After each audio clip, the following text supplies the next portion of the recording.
Welcome to the first off-season for the Rapid City Stegos. Now let's get this started with a team season record being broken by big old Taylor Riggins as he racked up 14 sacks for the season. It should be noted that highest totals from all players are now the records for Rapid City, as the Buffalo records have been wiped from the slate. And before we get into who left, let's take a look at how bad this team is supposed to be for the next two seasons. 125 and 122. It doesn't get much worse. And guess what? The defense performed so well that defensive coordinator Mike Doss, former Buckeye, was swooped by the Buckeyes to be their defensive coordinator. That stinks for Rapid City and has created some bad blood and left the door open for Galloway to bring in another former Buckeye and Green Bay Packer, AJ Hawk. Welcome to Rapid City, AJ. Maybe our linebackers can take notes. So who's leaving? We're using the Dynasty Tool for offseason to enhance NFL draft declaration and player progression. This year, nobody is leaving early. And that's because every guy that's leaving graduated. And there's nothing wrong with that. Heck, maybe Taylor Riggins can get a tryout.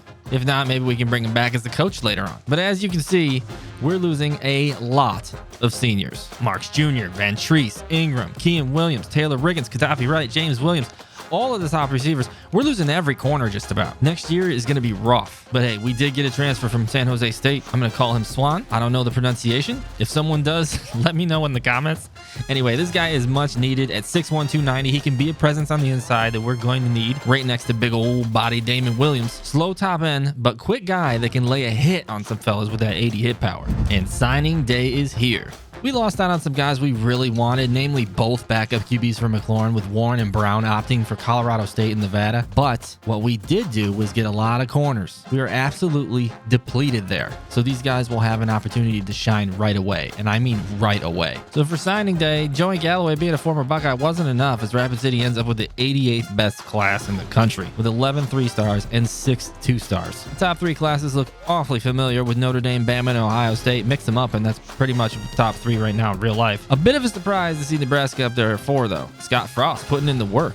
Moving on, Corey Gross Jr. showed up when he had to fill in at corner last season big time. So even though his rating is going to drop, coach is moving him from safety to corner. Now there are two athletes here that could play either DB or wide receiver. Petty stacks up nice in either spot, but his 95 acceleration makes me want him at wide receiver to jump off the line, maybe in the slot. And maybe he's a Chris Gamble for us. Maybe he can play both ways. We'll see. But for now, to wide receiver he'll go. And just like that, he's our top wide receiver for now. Expecting big things from him, with plenty of playing time coming his way. The other guy is McCormick. He's got more top end speed than Petty, but his catch ratings, not great. We need help at corner badly. So McCormick is going there, even at 6'5", 200 pounds. I know, might be the only 6'5" corner in the nation, but he just makes sense there with these ratings. And as you can see, the man is our best corner right now. Geez, 5 out of 7 corners are freshmen, with the top 3 all freshmen. It might be rough. Finally, our third athlete, Jeremy White. He's moving the halfback. He didn't make sense anywhere else, and while he's rocking a 94 speed, he will start the season behind McDuffie, who's going to get another shot in the starting role after he lost it to Marks last season. I'm pulling for you, McDuffie. Just as we did for players leaving, the Dynasty Tool was used for player progression. So let's see who made a leap, and let's see who decided to play Call of Duty instead of training. Now the QBs made some good strides, as both Case and Myers jumped up 6 points, but Bazinski played Call of Duty. Doesn't look good for his future. With McLaurin coming in, he's going to be buried on the depth chart. Now running back, McDuffie leaps up 3 more points to become one of the best players on the team. His speed didn't move, and that's his issue. So we'll see if he can hold that starting spot, even though his acceleration and agility did move up. Moving over to wide receiver, Galloway and Claret were disappointed with Laybourne. The guy had some big catches during the season last year, but just didn't put in the work in the offseason. Stagnant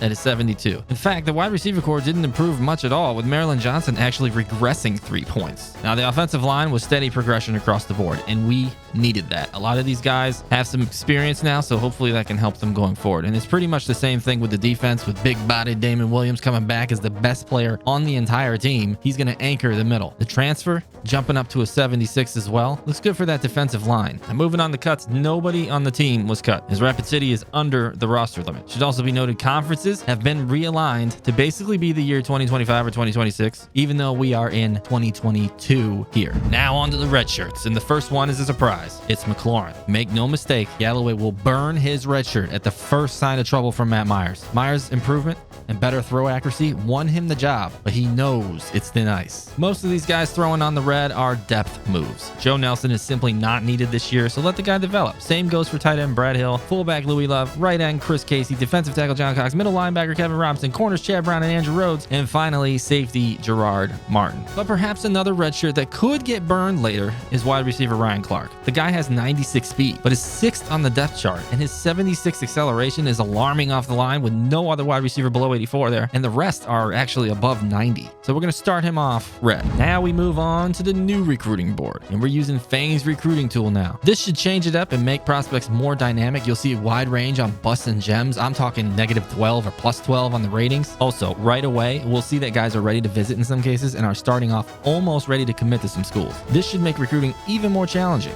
even with our house rules of no more than 2 or 3 JUCOs and no higher than 3 stars until we win a MAC championship. Now you'll see right away that we are in danger of losing Maryland as a pipeline state. Not too worried about that, and you'll see why in a moment. I don't know if this is something to do with Fang's recruiting tool or if it's just anybody who is interested in Rapid City, but you'll notice that most of these prospects on the board are from California. I don't know, but we'll roll with it. At number 1 on our board is athlete Cloud McFly. The 6'1", 202-pound athlete out of Whittier, California is a gem. +12 overall to a 79, an 89 speed, 87 acceleration, 91 stamina, and look at this.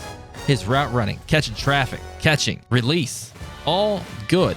But on top of that, if we go all the way down, his throw power and throw accuracy, he could actually play quarterback. Yes, 81 is low throw power, but that accuracy is higher than any quarterback on our roster right now. So the man's either a wide receiver or quarterback. We shall see if we can pull him. Right now, he is scheduled to visit in week 3 when we play Cincinnati, and it looks like UCLA might be our main competition as they've already scheduled to visit as well in week 12 with nobody else really going up. Now we move to number 2 on our board, and that's Shine Valentine, the 6'6", 240-pounder out of Oak Harbor, Washington athlete. We're number 5 on his board, and Texas leads with a bunch of other big schools in front of us, so I'm not liking our chances here. But this guy, +15 gem, 78 speed, 84 acceleration, and again, this guy has catch ratings, 80 release, 70 catching traffic, 76 catching, but he could also be a quarterback, 91 throw power, 84 accuracy. Those are killer stats compared to what we have. And how does this man have a 90 trucking? This guy could be dangerous behind center. An 84 overall, 3-star. Cross your fingers. As you can see, Oklahoma, Rapid City, and Nebraska have already offered scholarships. I don't like our chances, but we're going to throw our hat in the ring for as long as it looks possible. Going down to number 3 on our board is Javante Young Jr., the 6', 192-pounder out of McKenzie, Tennessee. We are number 5 on his board as well, with Auburn leading. This athlete is also a +12 gem, 89 speed, 88 acceleration, and again, the guy has great catch ratings. He could be a receiver. He also has throw power and throw accuracy. Not as good as those top 2 guys, but he does have something there.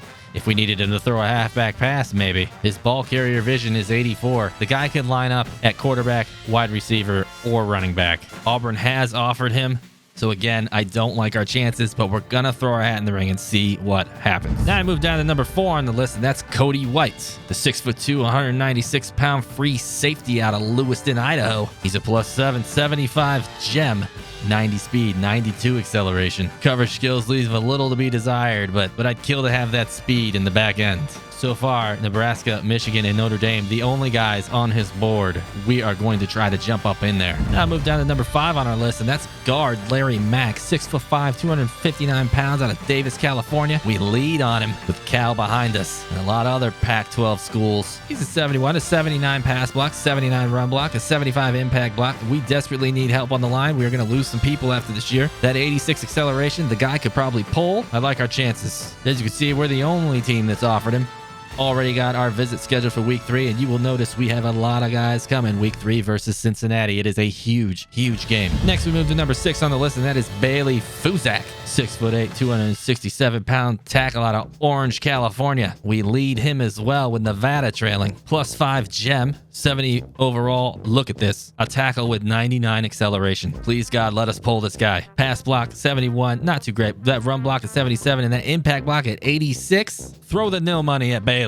We are the only offer on the board, and guess what? He's coming against Cincinnati like everybody else. Moving down to number 7 is halfback Alani Neal, 6'1", 206 pounds, out of Winter Garden, Florida. Pipeline. We lead on him. Illinois is close behind. Actually, everybody's close behind. And this guy's got speed, 94 speed, 81 acceleration. His vision is not great, but he's got a spin move. He's elusive. He's got a stiff arm, and he's got some return ability. We've offered him. Iowa has also offered him. They have quite the lead on the bonus, so cross your fingers for Alani. Coming in at number 8 on the board is wide receiver RJ Myrick, 6'185", out of Temple City, California. We're number 5 on the list with UCLA leading. This man has 92 speed, 83 acceleration. He's got a nice 93 carry rating and some ball carry vision. You know what? He could be a running back if we choose, and he could catch the ball out of the backfield. I kind of like the way that sounds. Mr. RJ, come to Rapid City. Unfortunately, 4 teams have already offered, and Oregon's one of them. We'll keep our eye on it. We're throwing all the points we can at him. No visit scheduled yet. Down to number 9 on the list is tackle Marcus Windsor, 6'5", 308 pounds, out of Pomona, California. We lead on him. ULV's behind us, and then everybody else is 1,000 plus behind. This guy's got decent acceleration at 80. He's a good run blocker. Needs to work on that pass block, though. Footwork's a little weak, but I like our chances with only us and UNLV really pursuing the fella. Man, we need the line help. I hope we can get him. Coming in at number 10 is defensive end Drake Durant IV, 6'1", 236 pounds, out of San Jose, California. This guy's a pass rusher. We're fighting already with San Diego State, but unfortunately, this guy's a bust at 62 overall. After he dropped 6 points. But we're still going to try to get him, because with an 84 acceleration, an 81 finesse, and 78 power move, and the rest of his stats aren't that bad either, I think we could develop Drake. As you can see, 3 schools have offered, with the main competition being San Diego State. Everybody else has ground to make up. Down to number 11 is Mr. Art Freeman, the 6'3", 307 pound center out of Bakersfield, California. We lead on him as well. Washington State is a kind of close second. This guy is slow, but 88 acceleration, so he's got some quickness. Run block, pass block, mid-70s. Impact block, mid-70s. Again, we need help on that line. Maybe Art can provide. We've offered him. Wyoming has offered him. We're getting him in here against Cincinnati like everybody else. He's already 86% locked. Maybe we can get him to sign on the dotted line before he ever goes to Wyoming.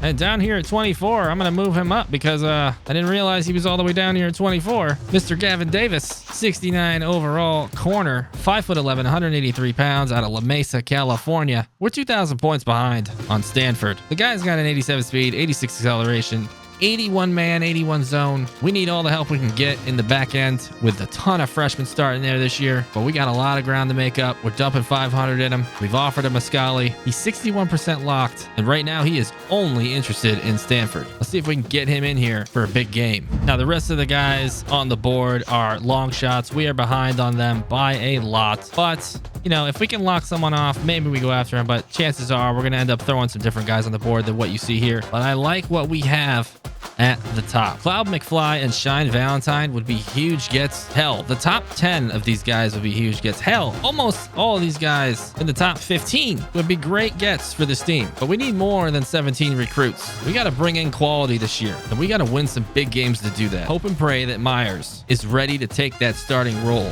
be something we haven't seen at quarterback here at Rapid City. Now, of course, if we look at team needs, yes, we need a tackle.